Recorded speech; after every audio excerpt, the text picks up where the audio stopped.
네, 안녕하세요. 오늘은 엘리어트 파동에 대해서 말씀을 드릴 겁니다. 오늘부터 총 4개 영상을 찍을 거고요.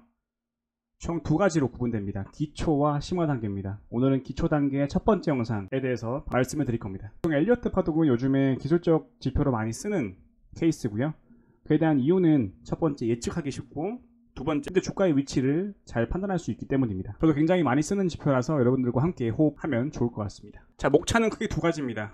첫째, 엘리어트 파동의 구성은 임펄스 파동과 조정 파동으로 이루어져 있기 때문에 이 2가지로 여러분들께 소개를 드리겠습니다. 그래서 오늘은 임펄스 파동만 말씀을 드릴게요. 자, 엘리어트 파동이 왜 중요한가에 대해서 좀 말씀을 좀 드려볼게요. 현재 보시는 거는 코스피 차트인데요. 1980년대부터 현재까지 파란색에 집중해보세요. 1파동, 2파동, 3파동, 4파동, 5파동, 코스피 파동이 만들어졌습니다. 그리고 현재는 A, B, 그 다음에 나오는 패턴이 C 파동인데요. 이 차트를 통해서 알 수 있는 것은 현재 코스피에 대한 위치를 알 수 있고요.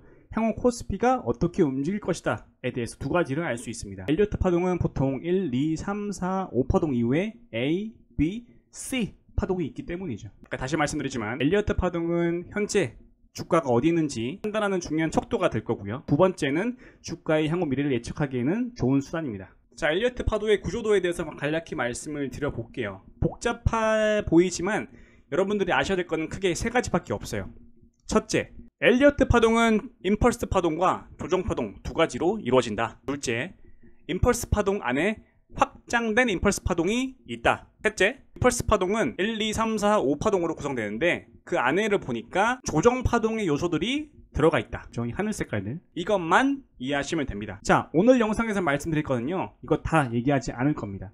이 파란 색깔 부분, leading, impulse, 그 다음에 ending만 말씀을 드릴 겁니다. 자, 임펄스 파동에 대해서 말씀을 드려볼게요. 임펄스 파동과 조정 파동의 구조입니다. 아까 말씀드린 것과 같이 임펄스 파동, 즉 1, 2, 3, 4, 5파동이 임펄스 파동이고요.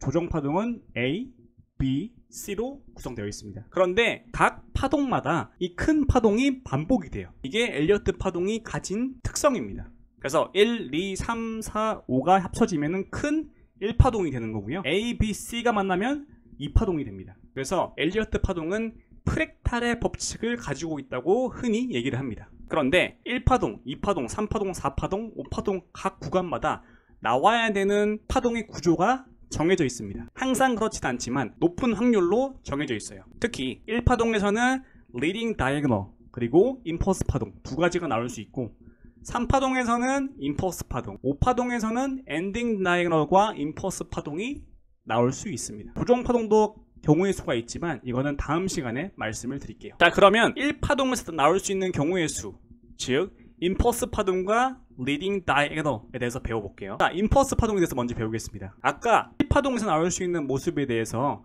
임펄스 파동이 나올 수 있다고 했는데, 임펄스 파동에 대한 모습은 이와 같습니다. 지금 케이스와 피보나치는 얘기하지 않을 거니까 보지 마시고요.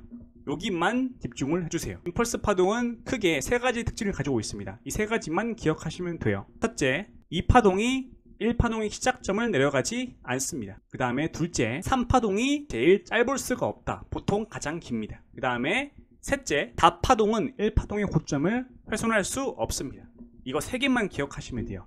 이 3개가 충족이 된다 라고 하면은 여러분들은 1파동에서 임펄스를 찾은 겁니다. 예시를 볼게요. 쭉 하단을 보시면 오른쪽에 LS 일렉트릭의 차트인데요. 1파동, 2파동, 2파동이 1파동의 시작점을 훼손하지 않았죠. 그러면 우리는 알 수 있다. 이거 임펄스 파동으로 만드는 거 아닌가? 자, 그러면 좀 더 볼게요. 3파동의 모습을 보아하니 3파동 모습이 되게 긴데 이거 임펄스 파동의 모습을 만들어가네. 2번째 충족이 됐고, 다음 3번째, 4파동이 1파동 고점을 훼손하지 않는다. 이거 임펄스 파동이다 라고 생각할 수 있겠죠. 그 다음에 5파동 만들어지는 모습. 그래서 우리는 이거를 찾음으로써 언제 매수를 해서 언제 팔아야 될지, 즉 매수를 잘하는 사람들은 2파동에서 3파동 가는 여기 길목에서 사겠고요. 정말 매수를 잘하는 사람들은 3파동이 끝나는 점에서 팔겠고, 그 다음에 4파동에 또 사고 5파동에 팔겠죠. 이런 전략을 구축할 수 있다. 이게 중요한 포인트입니다. 이게 크게 이런 모습을 구성하고 있다 라고 생각하시면 됩니다. 다시 말씀드리지만 현재의 모습은 큰 1파동에서 나오는 모습입니다. 자, 그러면 방금 임펄스 파동에서 마쳤고요.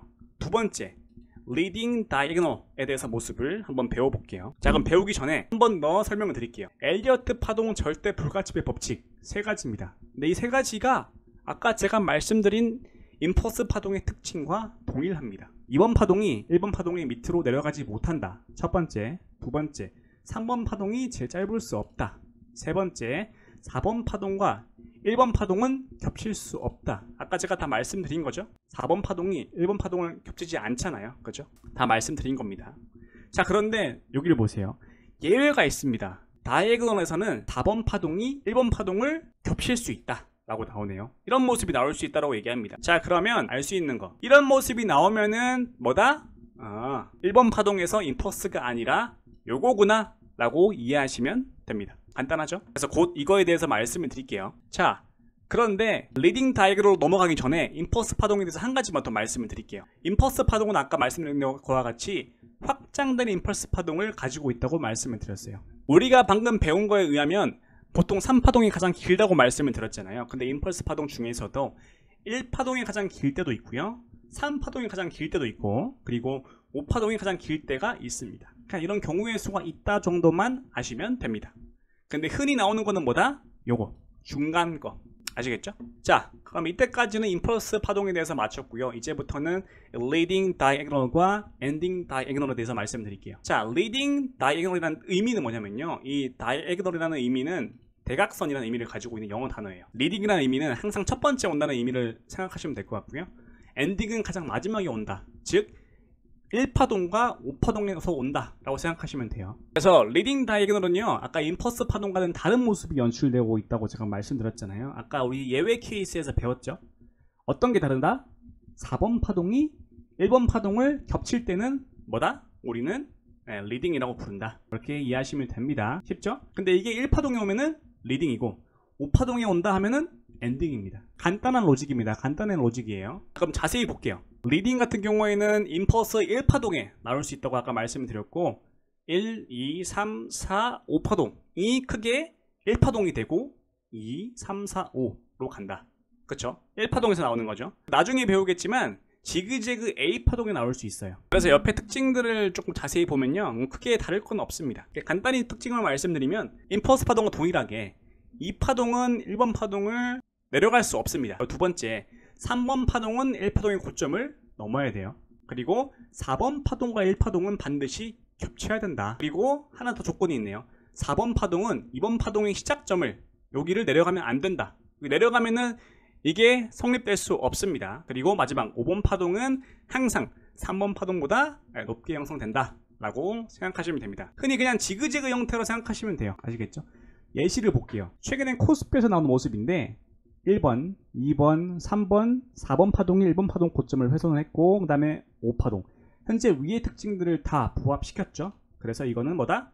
leading diagonal이다. 그래서 여기까지 여기가 1파동이 됐고 2파동이 됐다. 이렇게 생각하시면 됩니다. 이렇게 생각하세요. 자, 그러면 이제 리딩을 했으니까 엔딩을 살펴보겠습니다. 아까 리딩과 엔딩의 차이는 뭐라고 했죠? 형태는 똑같지만 리딩은 1파동에서 나오는 거, 엔딩은 5파동에서 나오는 거, 두 개의 차이점밖에 없습니다. 자, 엔딩의 모습을 볼게요. 엔딩은 임펄스 파동에 5파동에 나온다. 그래서 1, 2, 3, 4, 5파동이 나오는데 1, 2, 3, 4, 5파동을 형성되면서 5파동이 마무리되는 모습이 나오죠. 그래서 여기서 특징 아까랑 똑같아요. 2파동은 지그재그 패턴이며 1파에 100% 돌리지 않는다. 내려가지 않죠. 이만큼 1파의 시작점을 내려가지 않습니다. 그리고 3파동은 1파의 고점을 넘는다. 4파와 1파는 반드시 겹친다. 그렇죠? 겹친다 말씀드렸죠. 이게 안 겹치면 뭐예요? 근데 임펄스 파동이다. 아시겠죠? 그리고 4파는 2파의 시작점을 넘어서는 안 된다. 그래서 내려가면 안 된다는 의미예요. 내려가면은 이게 아닙니다. 그리고 5파동은 항상 3파동보다 높게 형성된다. 이렇게 만족이 될 때 이거는 뭐다? 엔딩 다이애고널, 즉 상승의 끝이다 라고 생각하시면 됩니다. 전형적인 예시가 코스닥의 월봉에서 나왔는데요. 코로나 이후에 상승한 코스닥이 2021년 6월 달에 고점을 찍었는데, 이때 정확히 잘 보세요. 1, 2, 3, 4, 그 다음에 1, 2, 3, 4, 5 하면서 엔딩 다이애고널이 완성이 되고 급락이 나오는 모습 아시겠죠? 지금 리딩과 엔딩, 그다음 임펄스에 대해서 배운 거예요. 돌아가 볼게요. 지금 저희가 배운 건 뭐다? 방금 저희가 배운 거는 뭐다? 리딩에 대해서 배웠고 임펄스에 대해서 배웠습니다. 그쵸? 리딩은 뭐였습니까? 임펄스와 다른 모습이 있었다. 그게 뭐였죠? 4번 파동이 1번 파동을 훼손한 모습. 임펄스는 뭐다? 3번 파동이 크고 4번 파동이 1번 파동을 훼손하지 않는 모습, 그 다음에 5번 파동이 나온다 라고 말씀드렸죠. 그럼 엔딩은 뭐다? 리딩과 똑같은데 5파동에서 나오는 모습이다 정도만 이해하시면 됩니다. 아시겠죠? 다음 시간에 다룰 내용은요, 리딩과 엔딩에서 나오는 모습이 두 가지 모습이 있어요. 첫 번째 expanding, 그 다음에 contracting, 두 가지로 나눠집니다. 이거에 대한 부분은 제가 다음 영상에 찍도록 하겠습니다. 자, 그럼 다시 돌아가서 정리해 볼게요. 자, 오늘 배운 거는 뭐다? 엘리어트 파동 중에서 임펄스 파동에서 배웠습니다. 근데 임펄스 파동에 대해서 어떤 걸 배웠다? 1파동에서 나올 수 있는 형태 두 가지, 그 다음에 3파동에서 나올 수 있는 형태 임펄스 파동, 이거 배웠고요. 5파동에서 나올 수 있는 형태 엔딩과 그 다음에 임펄스 파동에 대해서 배웠다. 아시겠죠? 또 우리가 처음 배운 임펄스 파동, 이 모습 있잖아요. 이 모습은 나올 수 있는 모습이 1파동, 그리고 3파동, 그리고 5파동에서 나올 수 있다. 이것만 이해하시면 됩니다. 네, 오늘 여기까지 하고 다음 영상에서 만나도록 하겠습니다. 수고하셨습니다.